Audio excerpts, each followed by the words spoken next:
ஆத்துக்கு பக்கம் ஆத்துக்கு பக்கம் ஆத்து சுரக்குற ஊத்துக்கு பக்கம் யாரோ வச்ச தென்ன இது நம்பி இருக்குது மண்ண இது தானாக வளர்ந்த மரம் பாரம்மா.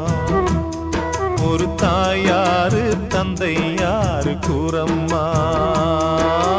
ஆத்துக்கு பக்கம் ஆத்துக்கு பக்கம் ஆத்து சுரக்குற ஊத்துக்கு பக்கம் யாரோ வச்ச தென்ன இது நம்பி இருக்குது மண்ண இது தானாக